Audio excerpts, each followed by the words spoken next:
А может и Prison 3. Да, по-моему, Prison 3. Prison 1 это 30 секунд, когда Да. ты сидишь. Мгм. Prison 2 это выходишь из камеры, и Prison 3 это уже геймплей. Так, мы в эфире. Hey, should fight. I wanna show you Red Aliens game. Speedrun.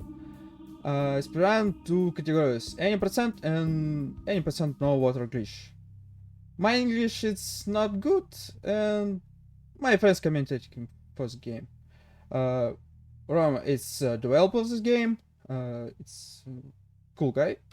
And Hive Mind is Speran's his game. And at first, people who find this game and show his game me. Guys, hello? Hello. You're live? Yes. Hello everyone. Yeah. So, Yeah. My name is Roman, and I'm the developer, lead developer of Red Alliance, which is the game here.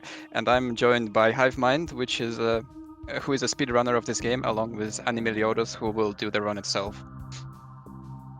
yeah, so I actually was the first guy who found this game and started speedrunning it, and then Meliodas joined and found all the difficult skips. So we're gonna try to explain the skips and well, just talk a little bit about the game and how it all came to be. Yeah. Okay, I start to stand. I said time and time start. Okay. All right. I skip cutscene. It's not cool cutscene. 3, 2, 1, time. Okay, time start. First time doing it's look suspense. Okay. Yeah, we actually don't start from prologue, so we kinda skip the initial like 7 minutes of gameplay because it's pretty much a walking simulator at the start. So we decided at some point that we want to speedrun this game more rather than just looking at stuff, in the early game. There's a very cool phrase we skip, but it's kind of not worth waiting 7 minutes for that. Uh, so you you saw like him clipping, and the clipping is the main mechanic, and bunny hopping. This game is really fast because, well, I guess Roman really liked bunny hopping, so he added it. Yeah, Right. I was inspired by Half-Life 2 kind of bunny hopping system, and in fact, the whole game is also inspired by original like classic shooters from that era. So yeah, and I myself have watched many speedruns of of Half-Life games, and yeah, I really wanted to include a similar mechanic. And I'm happy that people actually discovered this game and yeah, started doing speedruns of it. That's like one of my like small dreams and hopes that I had about this game, and I'm really glad that people do it. That was actually a new trick. Like, I haven't seen it yet, I think. So you can clip through the walls in this game. Like I said, you have to lag it really hard, and luckily it's Unity and screenshots lag the game really hard. So because of that, like the Unity physics and lag create like I don't know how to call it. Somehow it works together, and you can clip through some walls. Like, it's not all the walls, but some walls you can clip through. And also, you saw a prop flying, similar to Half-Life. You can basically stand on like most props and just keep jumping and using the prop, like grabbing the prop, and this allows you to basically fly. It's not actually super easy. It's much faster to sometimes like stack two props one on the other and use that to kind of like you grab the lower prop and it starts pushing the one right beneath you, and so you start flying. But you can also do it with just one prop, and fly that way. Meliodas found a way to make it a little more consistent, because before it was not really used to fly up high. Like we only used it for small heights. Roman, can you explain a little bit what he's doing right here? Yeah, so I think he is trying to get one of the Easter eggs in the game, which is to get this costume, and it's like a like stereotypical Russian gopnik costume with stripes on the side, and yeah, it's like a you have to piss off an owner of the apartment, and eventually he will start swearing at you, open the door, and well, not open the door, but like call in his friends, and they will attack you, but. Animeliodas was so fast that those guys didn't even show up. But yeah, for getting that little Easter egg, you get the outfit that you see him wearing. Yeah. Also, when jumping down to trains, you saw he save loads right before the fall. That allows us to skip the fall damage, and also he used a mechanic similar to Half-Life Edgebug. I'm actually not sure how it works in Red Alliance, but basically right before the trains, if you clip on an edge and uncrouch on that edge, you don't get full damage and you can keep jumping. And in the snow level, he used the invisible wall to jump on it to skip most of the level. Yeah, he's going so fast that we can't even catch up Yeah, with our comments. it's kind of hard to catch up with the commenting, because this game is really fast. Like um, now we're out of bounds, and actually I have a cool story about this out of bounds. It was one of the first things I found, and it's also incredibly difficult. It used to be incredibly difficult to go fast through this, but then I contacted Roman and I asked him to add the mouse wheel. Like the game already had mouse wheel jump, but only one side mouse wheel. So you could bind either up mouse wheel up or mouse wheel down and jump with that. But I contacted Roman and asked him to add both sides, so you can use both up and down at the same time to jump. Yeah, and that's actually also how I came in contact and found out about people speedrunning Red Alliance. Yeah, I think I found your art station first, and then through that I found your Steam, and that's how somehow like that. Yeah. Yeah. That how it happened. So Yes. now we're going into more of a horror section. It's actually pretty cool, and yeah, we don't stack any more boxes, right? We just flap. Yeah, there used to be a little bit more diversity in skips before, like Meliodas started optimizing. We used to like stack boxes and jump from that, and now we flipped again. This is a pretty difficult zone to bunny hop, because there's a lot of, well, not a lot of, but there are zombies and these boxes, and they kind of stop you from bunny hopping really fast here. Yeah, it's a very narrow path there you have to take. I was actually surprised. There was an area on the right with some bars, and I thought that you could maybe clip through that, but yeah, I'm not sure if it's possible, but I thought it would be possible. Yeah, we kept trying clipping through those bars, but it kind of just doesn't really. It like it works occasionally, but it's faster to actually, like, it's inconsistent enough that it is faster to go through the tunnel. Hmm. And now Meliodas is doing one of the most difficult tricks in the game. Like I haven't even tried doing this myself, but basically, first he jumped on the ventilation, and now he jumps on these tubing.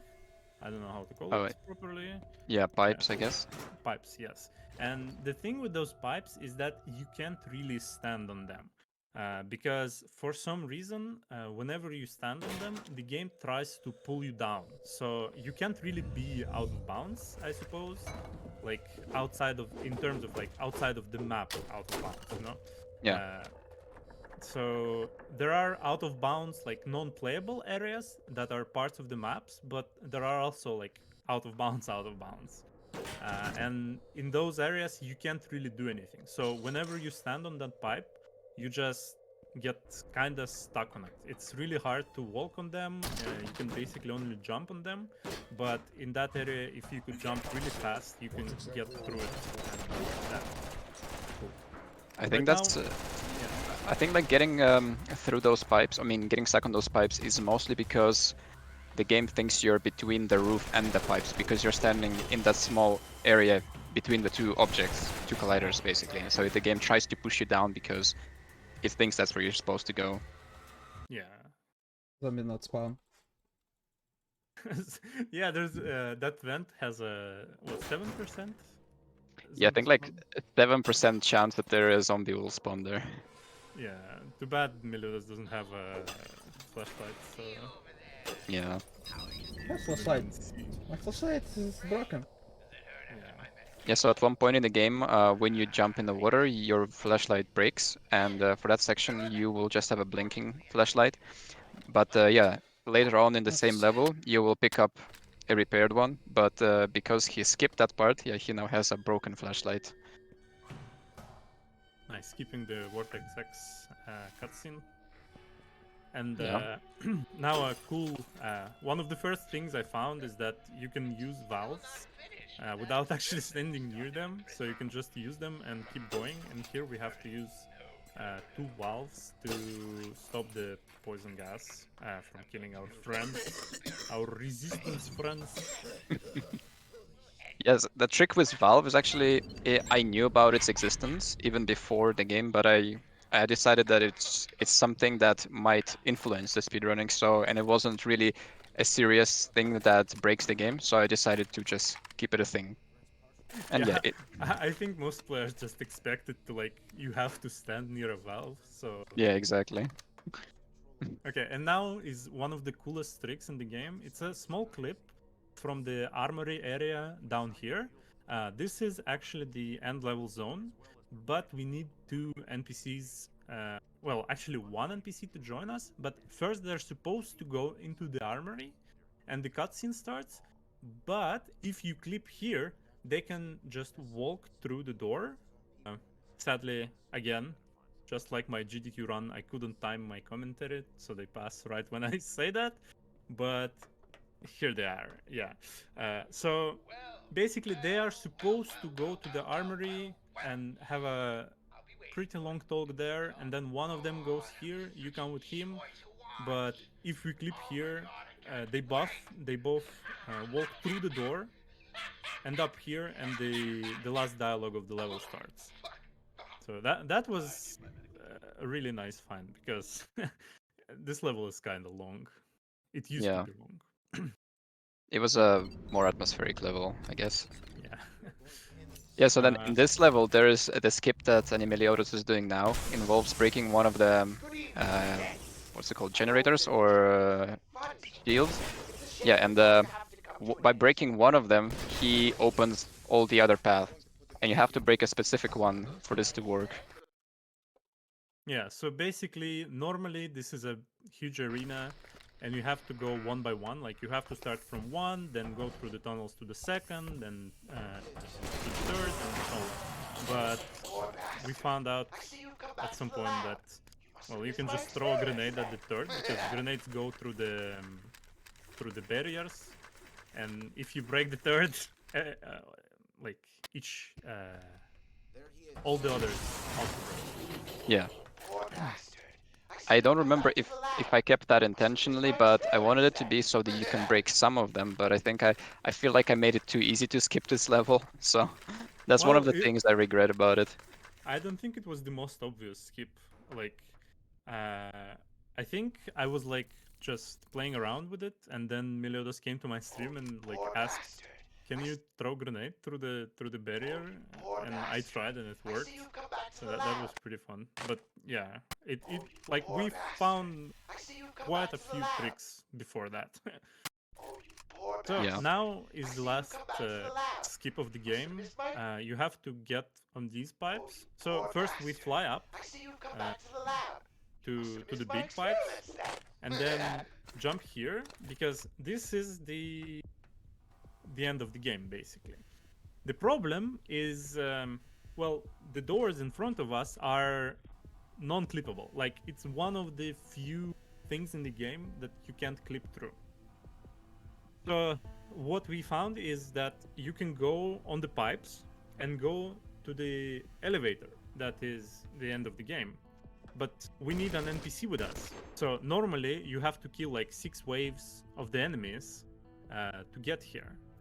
And then the first doors open up. We watch a cutscene with the main antagonist of the game. Bye bye Stanko, by the way. Um, we watch the cutscene, kind of pretty long one, and then the second pair of doors opens up, and we get into elevator. But by constantly screenshotting, or before that, I used Alt Tab, just minimizing the game and opening it again. Stanko can clip through these doors. Like, we can't clip through these doors. Stanko can. And so we just clip him through to the elevator, and the game kind of the last dialogue decides to not work. Stanko just goes down, or rather, we go up, and yeah, and the game then ends, which is pretty cool. Yeah. So that was the no water glitch, and now we're gonna have another run because this is two category run, I suppose, all main Yeah. categories. So the big difference is water glitch. So what is water glitch? Water glitch is abusing water in this game, basically. At some maps in the game, water can change the level. So basically, you start the level with water at like at one x coordinate, right? Or rather, I don't know which one is the vertical one, but basically at one vertical coordinate, and then you turn the valve and it goes to another vertical coordinate. But if you stay in the water while it changes, you preserve that height of the water, and so you can basically keep using that to fly out of bounds, kind of swim out of bounds, and well, you can guess how much it skips, right? Like it's a lot. Well, not a lot, but it's like 3 minutes faster than doing everything normal. So yeah, again, these levels kind of in the last like half a year, we found clipping to become somewhat easier. And here is the water glitch setup. Yeah, you basically, while the water is going down, you get into this ventilation, and the water glitch basically, yeah, you see, the game still thinks that he's in water. So now he can basically fly to the swim, or rather swim to the end of the level. How did you find, or rather, how do you feel about this glitch, Roman? Yeah, I've never seen this glitch myself. Like while developing the game, I didn't know it existed because water is such a minor feature in the game that is only used a couple of times. Yeah, so I never even fully tested like this occasion. And when I found out about this, of course, I didn't like. Yeah, I was completely like amazed that this is even possible. Yeah, so it completely caught me off by surprise, I would say. So yeah, basically, and for some reason, you can preserve this through the level change, so it stays like the water stays the same level through some level changes, but through some it actually changes. I suppose if the level has water, it defaults to that level. Uh, Um, I think so. So I think by default it's always the same. I think, but then each level has a different height at which the geometry is placed. So I think this level is above the usual water level. So that's why uh, you don't do it in this level, I guess, because you're quite higher above that default level. yeah, yeah. Basically, Meliodas is the only one who ever used water glitch because I don't know. I personally don't find it too fun. I think no water glitch is just has a bit more diversity in skips, and so it's a little more fun for me. But uh, nonetheless, it's a very cool trick with the water. Yeah, it certainly stands out, but I myself personally also prefer the classical speedrun, if you can call it that. So just mostly by bunny hopping and clipping, because that's the ones that I'm used to watching. But yeah, of course, the water glitch is also very unusual and creative. I had something to talk. Oh yeah, this game has stealth sections, but we kind of skip them. All of them, yeah. Yeah, two. I think there's two, right? No, there's 3 of them actually. Three. Where's the third one? So this level had one, the snow one. Yeah. Then there's one with the big container section in, and the third one is actually in the level where you lose the flashlight for the second time, I believe, or the first time. No, for the first time. Oh, I see. So that was supposed to be a stealth level. No, wait, it's the level with the office. Remember? Yeah. Yeah, that's the one. Okay. But there is a section where you have the flooded floor, and then you have to break the generator, and you have the guards walk over to it. Yeah, that's the part that you can stealth to. Okay. So yeah, we basically skip all of them. One through out of bounds, then the second one we just jump over the fence with the barrel, and well, the third one we just like bunny hop through. Yeah. And I suppose this level is actually lower than the water, and that's why this level is also entirely skipped with the water glitch, Yeah. just like that. So yeah, this level, the Delirious Entity level, is actually a very cool level because it's one of the like RNG levels. It's basically the only real RNG because there are 7 places where the key can spawn that we need to open the last door, and so we kind of spent a long time trying to deal It's with that. hard as tricks on full game. Yeah, so we spend a lot of time trying to deal with that because it's really not very fun to lose a run where you can like you get to that level and you basically hope that the key spawns in like 2 out of 7 places because spending time um to check them is, you know, it's long. And so we kind of used to just pray, but then we found out that you can there's another key earlier in the First level, try. and you can Oh my god. pick up that key and use it for the last door. And so for some time we used that, even though the perfect RNG was actually faster.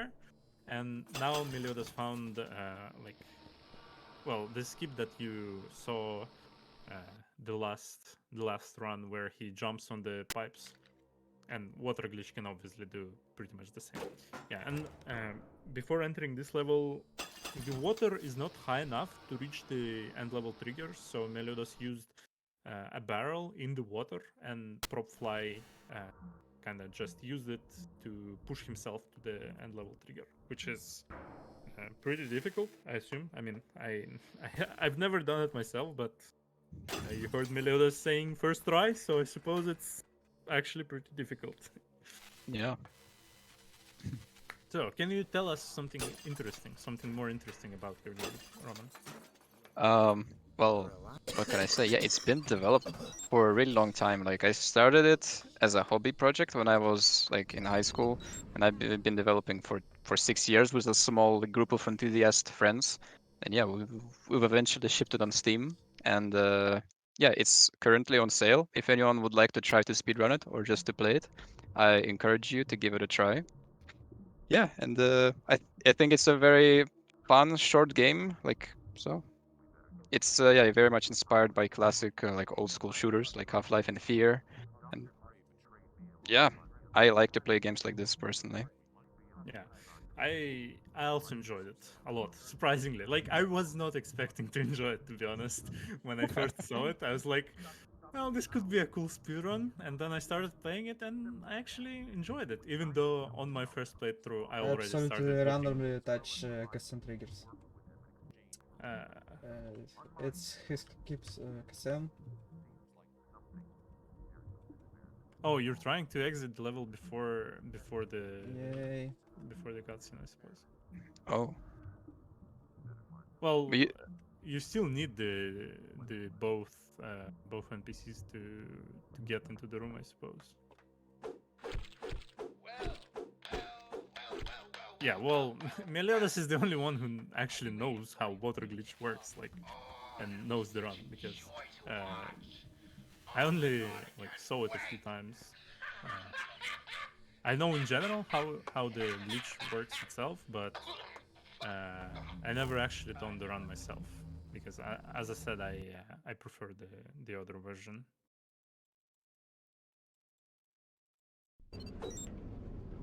Let's do it. Yeah, I think the last level also uses water glitch. Oh yeah, you can skip the barriers. Nice.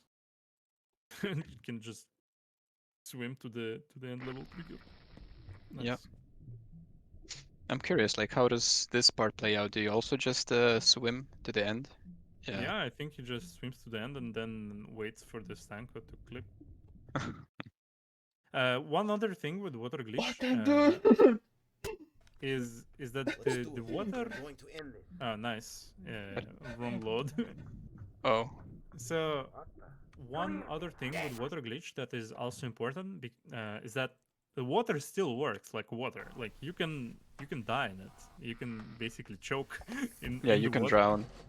So you have to like keep near the surface so that you can keep refilling your oxygen, I suppose. Yeah, So that's why Meliodas here is gonna be like kind of floating above the elevator a little bit instead of just being in the water. Like that was one of the big concerns initially for this glitch, is that you can actually drown, and in some levels it's not like not super easy to avoid. Let's put it that way. I don't see if Stanko is clipping. Oh, Yeah. he clipped. yeah, he's there. Alright. I start elevator on autobounds. If I going to elevator, I die. Uh, Ah, yes, I have to I stay above it. Well, basically, you have to start it, and then I guess it just has to get to a certain point. But yeah, time is as soon as the credits start rolling. Like, I'm die. I s- yeah, it's oh, he got stuck, I suppose. yeah, I use console. Oh, Cheats. To end speedrun. Cheated run. How could you do that? Absolutely randomly I stuck. Oh no. oh, Invalid run. invalid run, yeah. But what if you save load while drowning? Does it still continue? Do you still continue to drown after loading? Yes. Okay. Yeah, I guess that Oh, makes hi sense. Stanka. Nice. Stanko is still running beneath the elevator. I didn't know about that. I thought he was just like, okay, I'll just stand here, going down. Wait, is the game actually gonna end if you're not in the elevator? Yeah. I have no idea. Yeah, me neither. Yeah. Yeah, it actually And doesn't. time. Nice. Nice. Congratulations. Yeah, Pretty congratulations. good. Yeah, so this game is very quick to speedrun it. Like, if when you master it, it can take like 15-20 minutes for a single run, sometimes even less, like in this case. And yeah, animeliodas holds all the world records in this game, I think. Yeah, definitely. I tried to like make a bounty in the Russian speedrun community at some point, but only 2 people joined, and sadly they didn't keep speedrunning the game. But I think it's a very cool speedrun. When I found it, we started and it was like an hour-long run, and now without prologue, it's obviously it became like 7 minutes shorter without prologue, so that's quite a lot. But Meliodas also found a prologue skip, kind of. It Yeah. saves, I think, 3 minutes or something like that. And I hope, I wanna show you prologue skips. yeah, Probably I hope lost he it. actually shows Yeah. it. Yes, prologue is basically you have to like walk. Yeah. It's a lot of walking. Like you have to like follow and get introduced to the story. Like this is what gets you into the game. It's not the strongest or the best part of the game by any means, but yeah, it is there. And prologue is always skippable when you start a new game. I think Sranje is important. Yeah. That's my favorite part about prologue. Yeah, it's Stanko's phrase. He says that. Yeah. We also get introduced to stealth here. Like you have to walk like crouched uh, past the guards, and then wait for Stanko to show up, like to keep up with you, kind of. But instead, and so you can like you have to walk all through like this apartment complex, but instead you can What do we have flip here? and then Commander, use the should we prop take to them out fly right up, here? and They're then good for basically just nothing. No need into to. the Let's bring in Dr. end, Gray. He'd be very interested in to the find out cutscene. who these two rebel In the end filths work cutscene. for and how they found out about this stash. Yeah, that's basically after this you just wait like 2.5 No, minutes, 3 We will minutes more see about that. I for don't the wanna cutscene, and wait that's Still minutes. here, huh? yeah. Go to sleep. Thank you, Rama. Thank you, Hive Mind, for commentate my runs. Help me. It's really cool. Thank you, Shafire, This better be worth it, Gray. to give me Remember a time who to hired show you. its Be best careful, game Gray. for speedrun, Someone might pay us more than for the you, aliens. and who knows how this will turn out. Why don't Thank you keep your threats to all. yourself Goodbye. and do your job? Yeah, thank Thanks you. everyone. Goodbye. Bye bye.